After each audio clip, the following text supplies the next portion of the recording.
Good evening, everyone. My name is Kim Dorman. I'm the Community Engagement Coordinator for the Princeton Public Library, and I am delighted that you all came here this evening, whether you're in person in our community room or on Crowdcast. The event will be about an hour with the opportunity for audience members, whether you're in person or online, to ask questions. We just ask that for those of you who are attending in person, that if you have a question, you raise your hand and wait for either Paula or I to bring you the microphone so that it's easy for everyone in the room and beyond the Crowdcast serial place to hear your questions. A few housekeeping notes. I'd like to quickly mention this room is T-Coil enabled. So if you have a T-Coil enabled device, please feel welcome to switch that on at this time. And please join me in welcoming Artistic Engagement Manager, Paula Alekson of McCarter, who will introduce this evening's event. Thank you. Thank you so much, Kim. Good evening to all of you here in the community room and all of the folks joining us via Crowdcast. It's so great to see you out live, humans. And I'd love to begin by grounding tonight's event by acknowledging first that we here in the community room gather tonight on the land of the Lenni Lenape.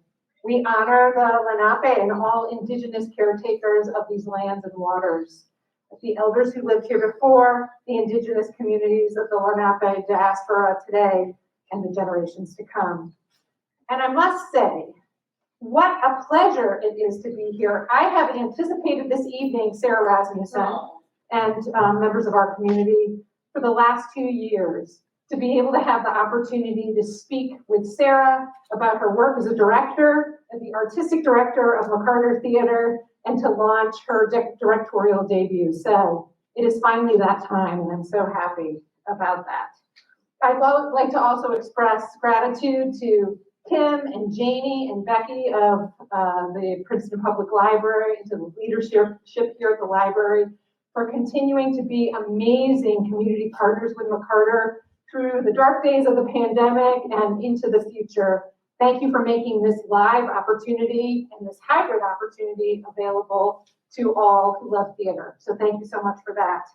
And finally, and most importantly, I want to thank everyone here in our live audience for your understanding and benevolence in donning the KN95 masks to keep not only our creative team here safe, but also the company of Ride the Cyclone. It's very much appreciated.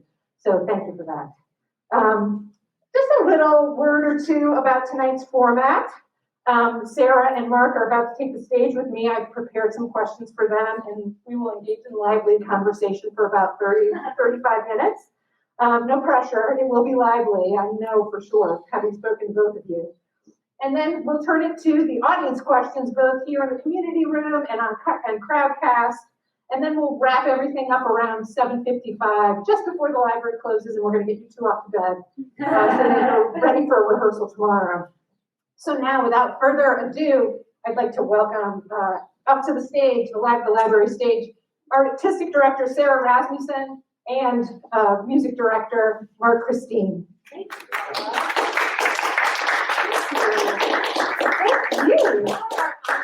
Oh, they're over there.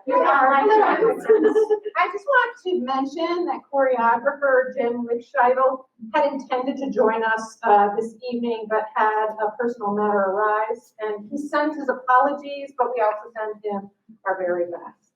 A quick word about these two amazing artists sitting with me. Sarah Rasmussen is McCarter Artistic Director. She assumed creative leadership of the theater in August of 2020. She is a director, a producer, and teacher of directors, as former head of the MFA directing program at the University of Texas at Austin. Prior to joining us here in Princeton, Sarah was the artistic director of the Jungle Theater in Minneapolis, Minnesota, where she commissioned, directed, and produced new work. She has many directing credits and awards and honors, and I'd like to highlight just one. Sarah was an inaugural recipient of the Bold Theater Women's Leadership Circle grant, which is gifted to artistic directors who have demonstrated both artistic excellence and commitment to their communities, and how grateful I am to be boldly led by you, Sarah, and you are Likewise. but also to have you here in the community of Princeton. So thank you for joining us tonight, Sarah Rasmussen. Thank She is joined by her collaborator, Mark Christine. Mark is a New York-based music director, actor, vocal coach, and a nationally recognized college audition coach and professional coach for Broadway, national tour, regional theater, and television performers. Mark has worked as a pianist, keyboardist, arranger, musical director, and orchestrators in theaters throughout the country, including the Jungle Theater. Mark's acting credits include the Broadway First National Tour of Waitress. He is the first music director to grace the Live at the Library stage, my friends. Mark Christine. You are, yes.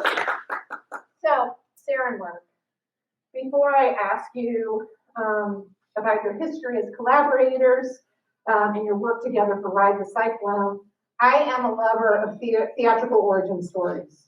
And so, I'd love to hear from both of you about first being exposed to the form, bitten by the radioactive spider, as it were, and what was it that made you as an artist know that you wanted to pursue work in the theater? You want to go first, Mark? Sure. I Yeah. don't know this story about you. This is going to be a little bit. I love it. Lively conversation. Yeah, It's already you know. Oh, we came to the library. You're gonna know each other better now. Yeah. perfect. Yeah, no, I actually grew up in a football town in Ohio that did not have a lot of theater. And when I remember like fifth grade, took a trip to Toronto and saw a production of Phantom of the Opera. It was my first show.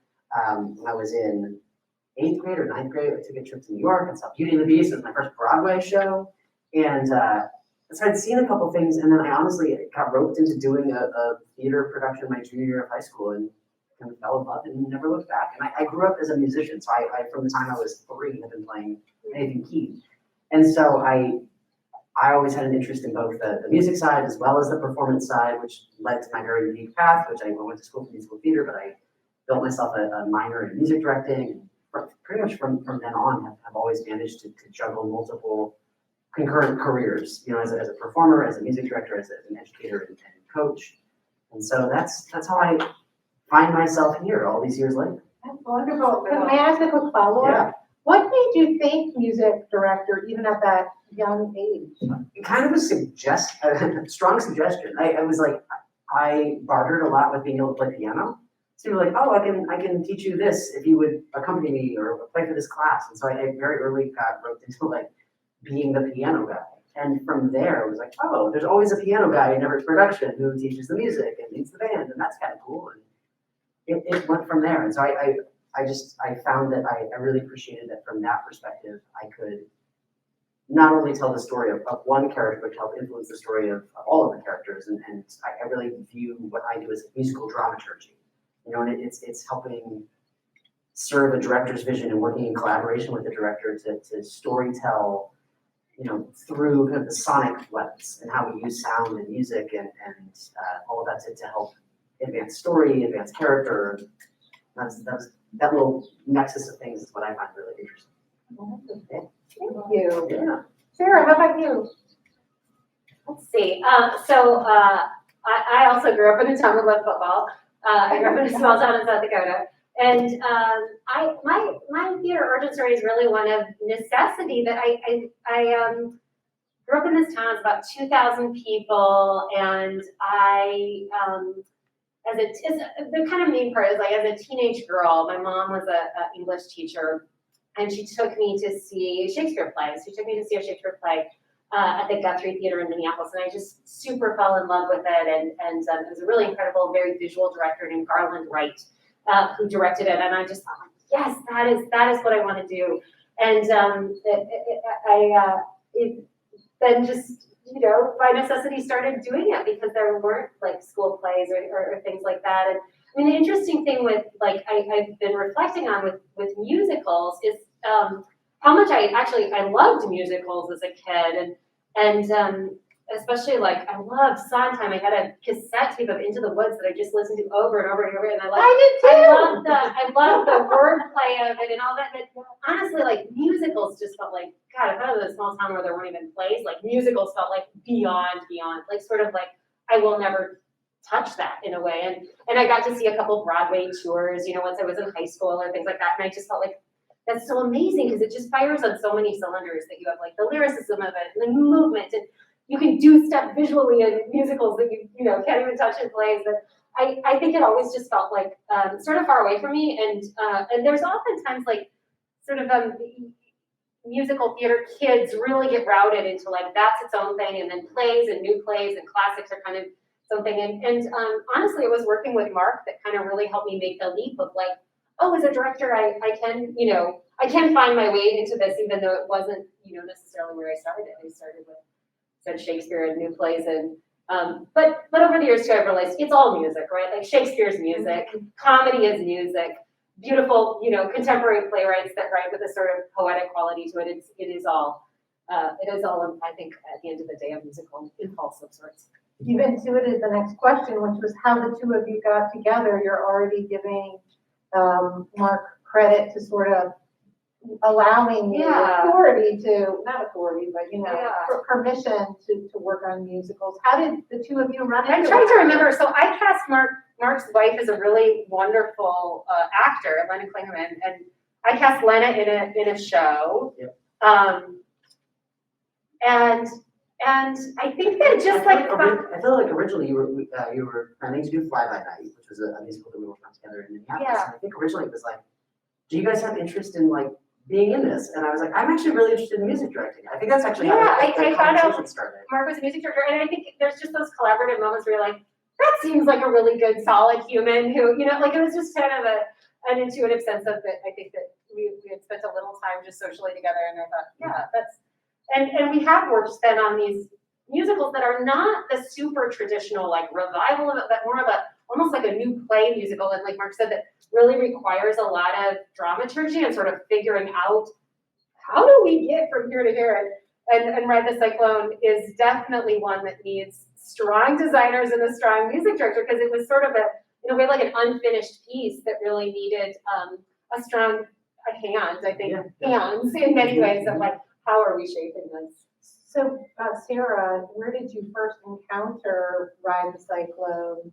Did you see it in performance? Yeah, or? I did. A couple of people had told me, Sarah, there's this piece, Ride the Cyclone. It was a kind of sleeper hit in Chicago. Shakes that had come down from Canada, and a wonderful Broadway producer, Kevin McCollum, was doing it in Chicago, and then they moved it to New York, and friends of mine said, you would love this piece. And so I went to see it in New York. My daughter was about 5 months old, and I flew to New York, and like the dead of this like tiny human that I was trying to get from, and I dropped her off at a friend's. She'd like never been to a babysitter. I was like, I gotta go see this musical, and I did, and I loved it. I loved the work that they did on it, that team, and I also felt really compelled to like, I have to work on this as a director. I love it so much. It really activated my imagination, and so then I kind of through a friend of a friend of a friend, figured out how to get to Broadway producer Kevin McCollum, like knocked on his door. The assistant's just like, who are you? And I sat there like drinking like 3 cups of like cold coffee. Finally he comes out, he's like, who are you? Why it's like 6 o'clock at night? Why are you in my office? Is this on the same trip? Yes, Oh later God. later that day, the next day. And I was like, I need to work on Ride the Cyclone. And he was like, this is like sort of a simple casting of a Broadway producer. And he was like, how many seats? What's your weekly gross? And I was like, okay, it will make no sense because I have 150 seat theater. And he was like, 150 seats, like that makes no sense. And he was like, it's not finished yet. It's not ready to go into the world. So for 3 years, I hounded Kevin McCollum just every couple of months or every time I was in New York. And finally, I think I just wore him down. He was like, all right, well, just take the ride, see the show. And then he flew out to see it in Minneapolis and really, really loved what we did with it. And I think, in many ways he said, it's not finished, And we said, let us have a crack at it, because people like Mark can, there's something beautiful about something that's not finished, because then you can say, oh, that's where actually the design tells the story, or that's where Mark's work is. It's not all story has to be told just through words. And I think this piece is so beautiful because it really offers this palette for designers to paint and painted keys, you know what I mean, all of that, so. So Mark, could you play the scene with Sarah when she got back from her trip and she told you, sorry, about Ride the Cyclone? I'm imagining that there was a conversation, or how did you first encounter it? Was it through a conversation with Sarah? Did you read the book? Yeah, I mean, I knew of it. I actually had friends who had done it. One of my wife's best friends was in the New York production. And so it was kind of on the radar, but I actually didn't see it. And so I knew of it very kind of ethereally. It was just kind of, it was out there. And I honestly think the first real conversation I had that was with you about, you know, I think it was still trying to get access to do this thing, and then eventually Kevin has agreed. Kevin has said yes, and it was like, okay, and we talked about it, and I think a big part of our collaboration has always been about like, just what's kind of at the heart of this? What's the story at the heart of this? What's the pitch version of it, so to speak? Just in terms of like conceptualizing what it could be, and I think I remember having a conversation just about what this play was and what it meant to you and what you were excited about it and in it, and I was able to get some of the materials to look through, and this is often part of our thing is it's like, cool, I don't want to hear like what somebody else did with it, I want to see like what it is on the page, right? And go back to in the same way that I think with a play, right, you want to go back and just look at the actual text and say, what is this? Yeah, and Mark did some really smart stuff with that. There was a piece, I won't tell you which one, that the producers were always trying to cut from the musical, and they're like, this song doesn't work, this song doesn't work, and I was like, Mark, they keep telling me this song doesn't work, but like, what do you think, you know, and like Mark said, he doesn't go back to like, well, what has everyone else done, and he would start to noodle around with it. He's like, I think if we took this approach to it, and I built in a horn section here, like, and really found sonic and musical ways to reinterpret some of the music in a way that I think really surprised people who'd seen it before. They're like, oh, that actually feels like a different number. There it is. That's how that works. That way, so, yeah. Wow. So sort of Mark's totality of abilities sort of actually fed. Absolutely. I mean, at one point I was like, I think it's more Prince, and you were like, yes, let's go in that direction. Let's, you know, Mark is so quick at doodling around with them.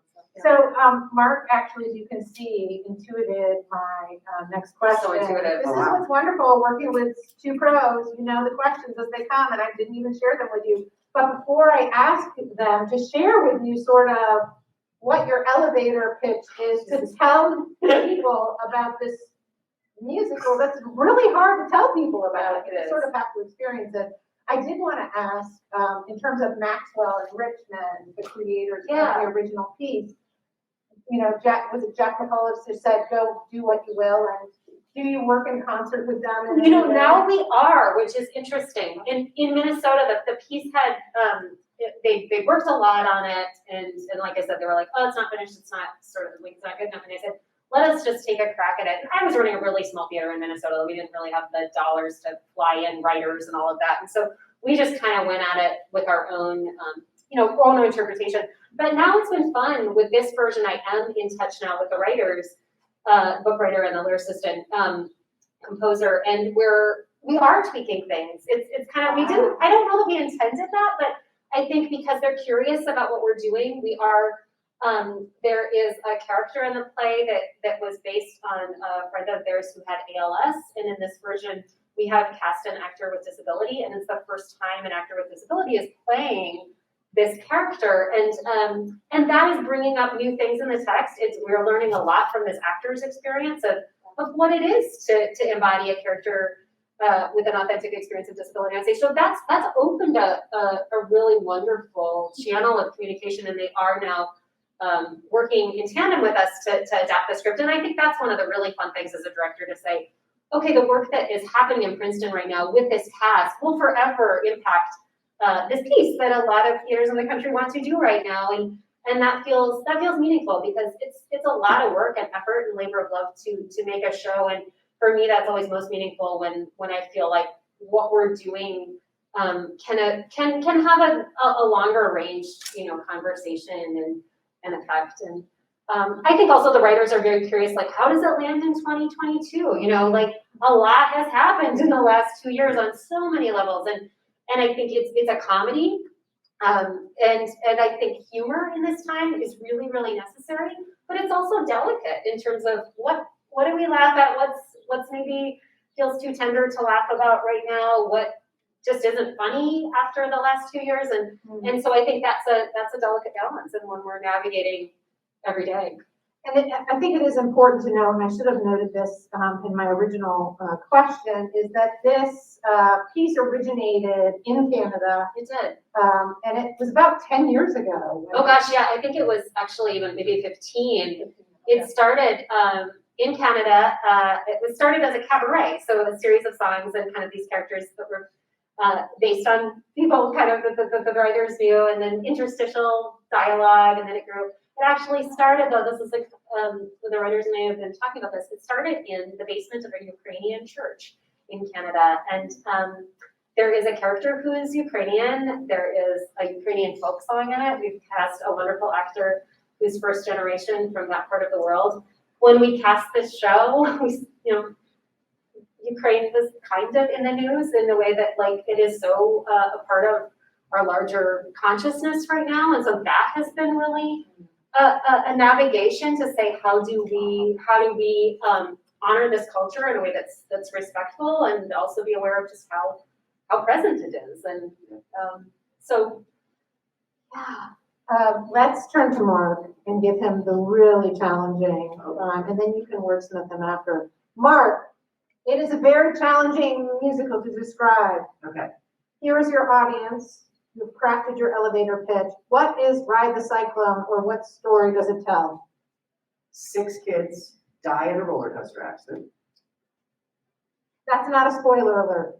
No. We No, find that out no, on page 2. That's page 2. And the show is essentially set in a TV, to be interpreted however you care to read it, but a limbo space of sorts, a liminal space of consciousness, and a fortune teller machine, one of those like Zoltar machines, Karnak, comes back to life and creates a game where they have to compete to see who is going to be allowed the honor of going back to life on Earth. And each student kind of has their moment to share what they think makes them the right person to go back. And I think what it speaks to, and I think what I find really beautiful in the piece is we discover that through this experience and where they all are, I think all of these young people come to a truer and closer to a full expression of their like full and real selves. And so while in life they might have had their insecurities, they might have had their differences amongst their peers, they find this kind of genuine acceptance and honoring of each other in this weird game that is posed. And I think through that discover perhaps that they are all kind of the connective tissue between them, what unites them, but also being able to see each other as individuals in a way that perhaps they were unable to within the confines of life.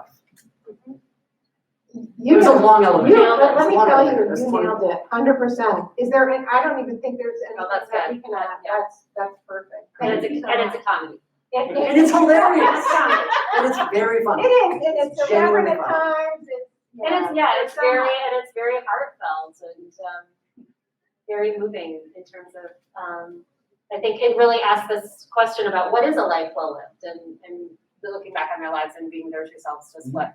And I think that's I know, like at first the premise of it, where like 6 kids died on a roller coaster. I mean, I remember my mom being like, I don't know if I want to see something about death. And I said, but there's this interesting thing about how death on stage is actually sort of generative and life affirming in a way, in that we in the audience get to remember that we're alive, and we're watching the story of people being like, oh, what was meaningful about my life and what really mattered. And I think that allows us to reflect of like, oh, the lights come up, oh, we're still here. We get to go out and make those choices. And I think that, it's there's a real life affirming joy to it. That it's hard. I wonder, I'm going to turn to Mark and ask him sort of to share his insights on the nature of the music and the songs in the show and how they contribute to character. Yeah, I mean, probably more so than any show I've ever worked on, I think this score is incredibly diverse in terms of what musical genres and styles are represented. And as an expression of each student has this kind of moment of their moment to say who they are, so to speak. The music ranges from 40s French cabaret, burlesque inspired sort of thing, to 2000s bubblegum pop, to a kind of 90s rock that has a throwback to like the Jackson 5, to auto-tune hip hop, to like it is all Something over. for everyone. It's all over the map in a way that you hear that and you think there's no way this can be cohesive, and it manages to be cohesive. And I think it's a testament to the writing that it truly is an expression of character. You know, that each person has their moment of like, this is what I want to say. If I've got one chance, this is what I'm going to say. And I also think that there's a musical journey that we go on that you see in context of kind of, again, I think kind of getting closer and closer to truth. And I think that's really interesting to explore. So it's very eclectic. I wonder if you both have your own favorite number from the show, and if you might share just a tidbit of that, so when members of the audience end up seeing the piece, they'll be able to reflect on the experience of hearing, like, oh, this is Mark's song, oh, this is Sarah's song. You don't have to have a personal connection to the song, but what is the song that you're like, oh, I can't wait? Oh, it's so good. I mean, there are like truly, and I don't mean this as a cop out. There are so many really great ones. I think probably my favorite musical moment is the Ballad of Jane. Oh. I think it's a kind of almost operetta inspired that thing that starts in this very floaty, kind of haunting lyric soprano place that ends up in like a New Orleans dirge. It's really interesting and cool and fun, and juxtaposes like this kind of like brassy, trombone-y, dirty kind of New Orleans heavy jazz sound with like a coloratura soprano happening on top of it. And it's just a really musically exciting moment in addition to what's happening physically on stage. Yeah. There's some crazy tricks happening, but those are spoilers, so we Right, can't talk about we won't spoil We that. can't talk about what happens on stage, but I think it's safe to say you'll never see a soprano sing a high note doing what you'll see. You gotta come find out. While we're here also, Mark, you're not just playing the piano in the show, you are also a member of a band. Are we able to talk a Well, little yeah, bit there's a about that? band backstage. Because you just described sort of really complex, interesting sounds. Who do you have with you? So we have a 5-piece band. There's a drummer, a bass player who also plays an electric bowed cello upright bass sort of situation. We have a guitar player who plays about 5 different guitars in the show, and then 2 keyboards that run everything else. And so there is a lot that happens between those 2 keyboard books. And truthfully, the last time we did it, it was actually arranged differently. It was 1 keyboard and then a bunch of things that were pre-recorded. And in the pandemic, the writers decided to update it. And so now it's all played live. And so there's still some things that happen in addition to the 5-piece that is happening live. So like literally there's moments where like one of the keyboards hits a key and like roller coaster noises happen. It's like, it is very sonically eclectic and not just, it's not just music per se, but it's sound and how that influences the songs that it's stepped into. And you'll be playing live music and you'll be on stage as well, is that correct? Just off stage. Just yeah. off stage, okay. You won't see us in this one. We'll be waiting for you. cheering everyone on. Yeah. So the two of you collaborated on the jungle production of Ride the Cyclone in fall of 2019. In the spring of 2019, the COVID shutdown occurs. A month later, Sarah is announced as the new artistic director of McCarter Theater. And then in August of 2020, time is lost on me. You came and became the artistic director. Your return to the rehearsal room has been delayed 2 years, and you've been back in the rehearsal room for 2 weeks. Yeah. How does it feel to be back in the room? And what are the joys and challenges of staging a musical in the current COVID moment? And Mark, feel free to. It's emotional for people. I mean, for many of us, it's the first time back since the pandemic. First time working in a rehearsal room. It's such a young cast. They're playing teenagers. They're not actually teenagers. Most of them are, kind of right out of college age, but so many of them had their own studies interrupted by COVID, or certainly the beginning of their career very interrupted by COVID. So I think we all feel this like immense gratitude to be back, but also it's a lot of feelings, and sometimes some very real anxieties about like, oh, okay, it's been a minute since I've done this before. I think what's very present in the room too is all the conversations we've had as a culture, as a field, about what kind of art do we want to make now? How do we want to make that art? So it's a very full moment in that respect. But I also, I think we all feel great when we can just play and remember that feeling of play and joy and music and young artists running down the hallway being goofy, just like musical theater kids. They never take a break. If you put them on a break, they just harmonize in the corner together. They're just kind of their own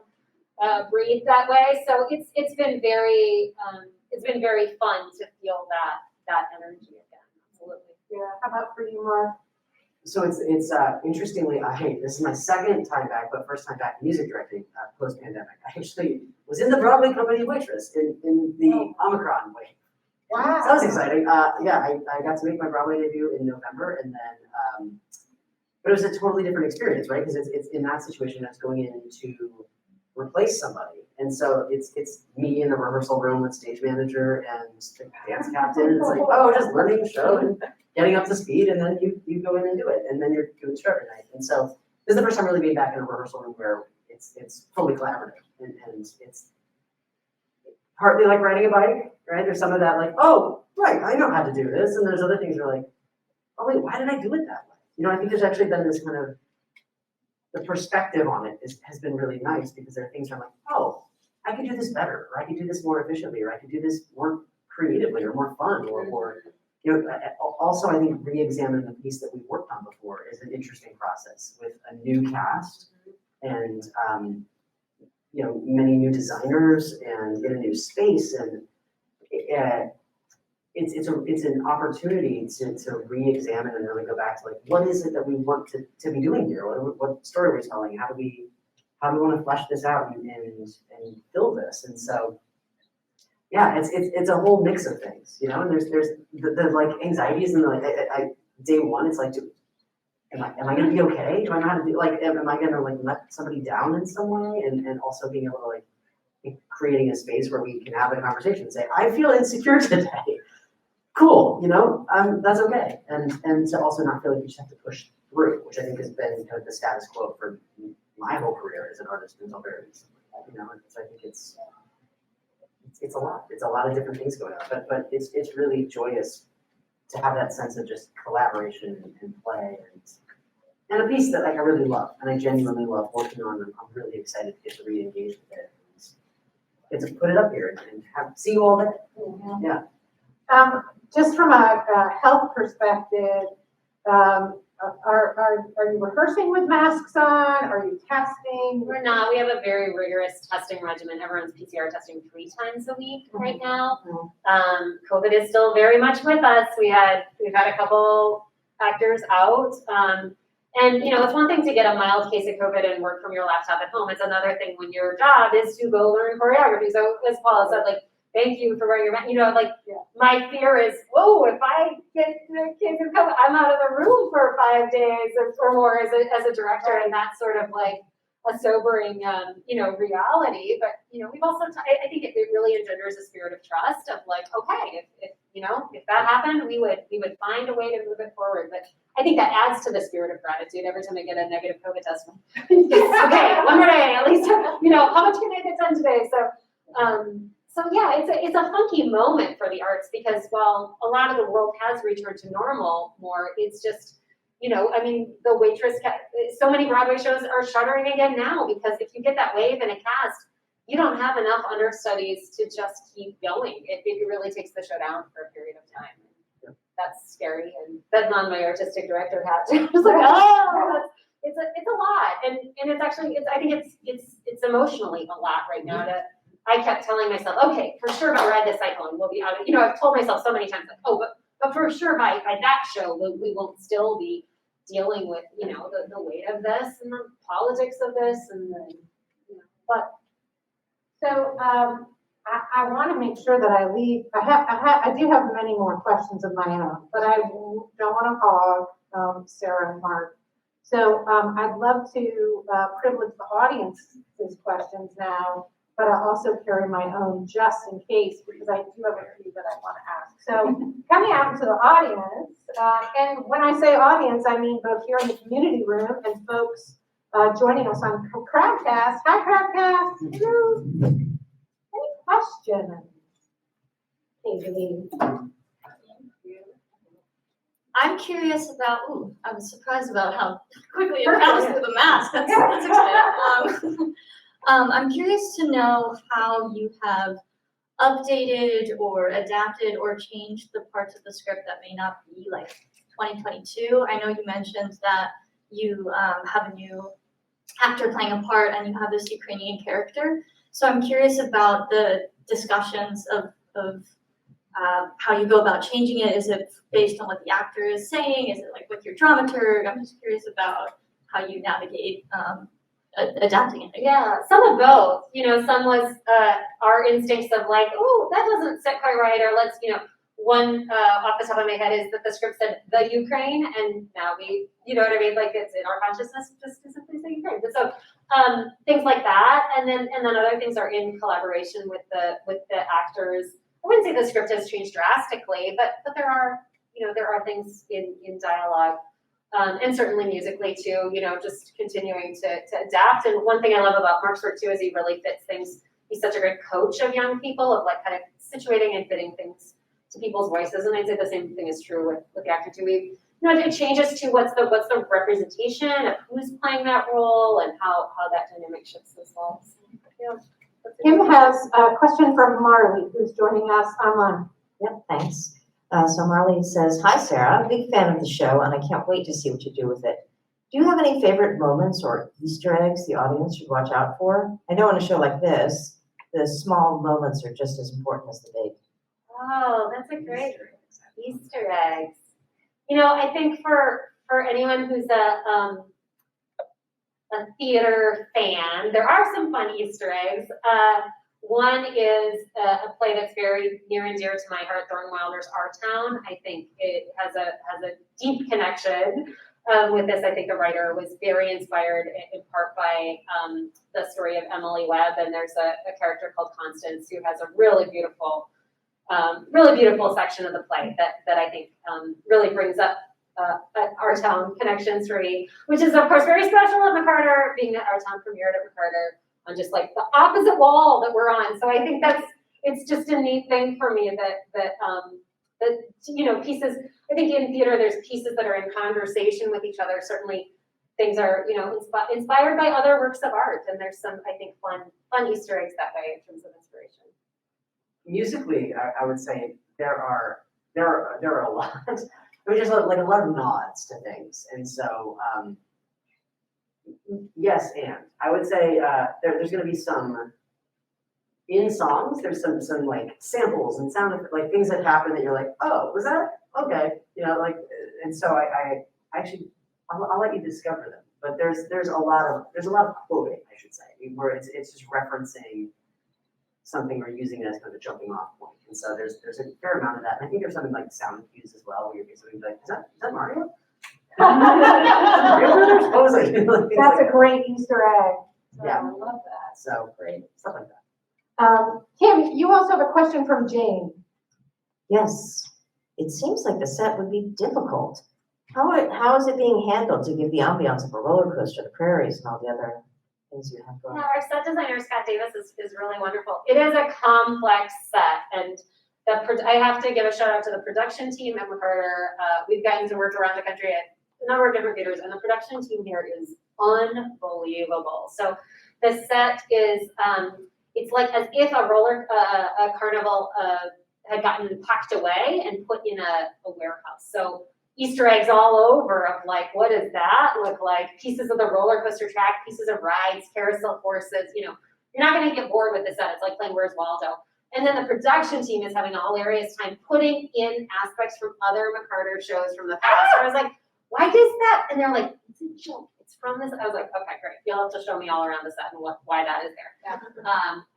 And so, yeah, I think it's all about that imaginative play space where something can become a lot of different things. There's a lot of video and film projection that kind of helps take us to different worlds, whether it's a Parisian street scene or,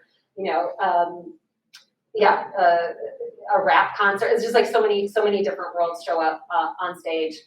There's a lot of mechanical stuff. There's a turntable that moves. There's secrets, things that show up. Yeah, I was actually going to ask you a question, sort of related, definitely related to design. That fantastic imagination is required, and all of your visual designers working together. As you said before, you're really sort of using integrated design to tell the story in a way that maybe it might not be told by another director. Could you say a little bit more about how you like to work with designers and about sort of your approach to collaboration? Yeah, that's a good. I guess I like the kind of pieces where my version of it is not going to look like a different director's version of it. You have to make your own version. It's not like, well, it's in this apartment and it's got a couch and a sink.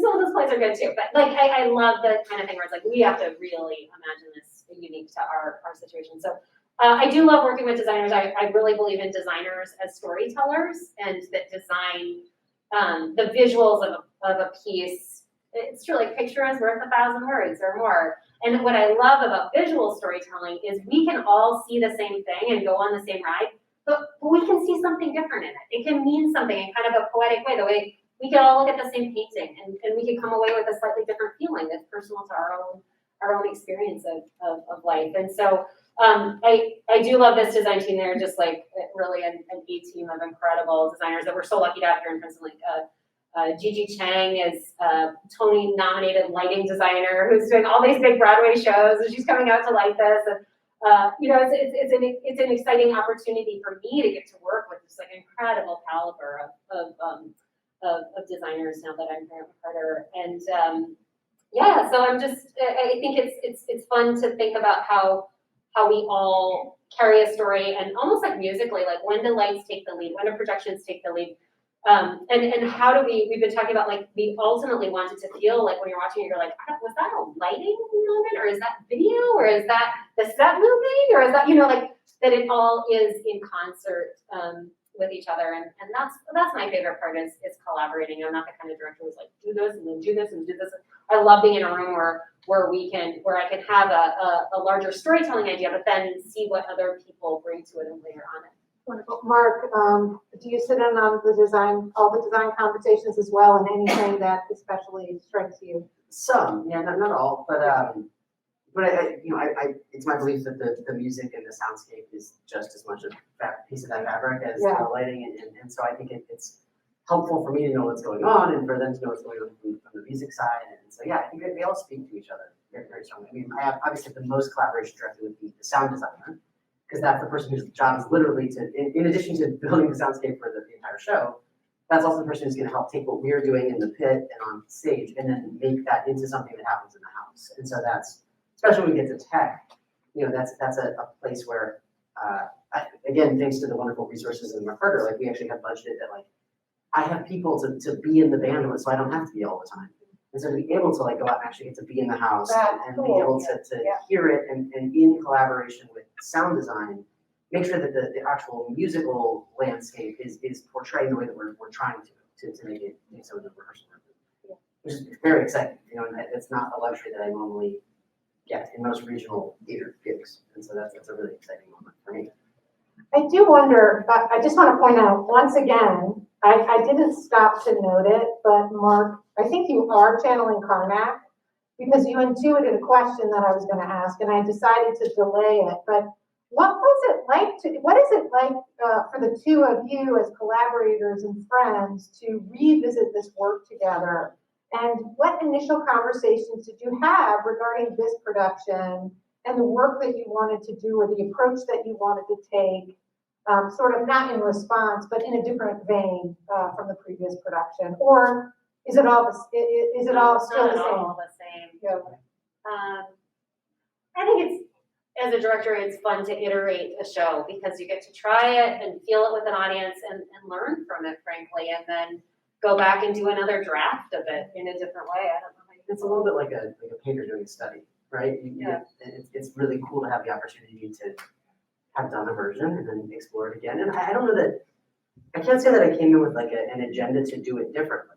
I think it's more about who do we have in the room? Like, at least with my process a lot, it's okay, so you are now the actor playing this part. Like, what does that mean for you? And like, how do we tailor this to you in the same way that we would get a nice suit tailored to something? You know, like, how do we make sure that it feels authentically yours? What ideas do you have? You know, there's a lot of collaboration there. And so I think in some ways, like, there are big picture vision ideas, but there's also a lot of being willing to just discover it and to trust. And I think that's a big part of our relationship at this point. Is like, I trust that we're going to walk in a room and we're going to find something, you know, and I believe in having, if you get the right people in the room, you're going to find the version of it that makes sense for those people. And it's a leap of faith on some level, but it's also, you know, I also have a lot of like big picture ideas that were thrown away on day two. You know, we're like, oh, I really want to explore this, and I'm like, nope, no longer does that matter. Like that's not the thing for this. And so I think a little bit you prepare for lots of possibilities. You want to come to the plate creatively charged and have a lot to say, but then also be able to stop and listen and say, okay, what do you think this is? And to be able to play ball from there, which I find really fun. I have one last question. I'm trying to decide which direction to go because I had like multiple questions based upon, I had a great conversation with you, Sarah, the other day that was made into sort of like program and website material. I do encourage you, if you're going to the Ride the Cyclone webpage, to check out the extended version. In it, you said many profound things, frankly, that I definitely want the audience to have the chance to reflect on. And one of them actually came about, and I don't expect you to have the same answer that you had, but came about from sort of asking you to respond to the thematic question that you've already expressed in tonight's conversation, and that is that you see the thematic question of Ride the Cyclone is, what makes a life well lived? And I sort of put that to you and Mark. It's a hard question to ask. I know those philosophical ones always are, but I know you've thought about it. I wonder, Mark, if you have, and what would you share on today, this particular day? How would you either answer that question or talk about sort of how you see that question in relation to the play, musical?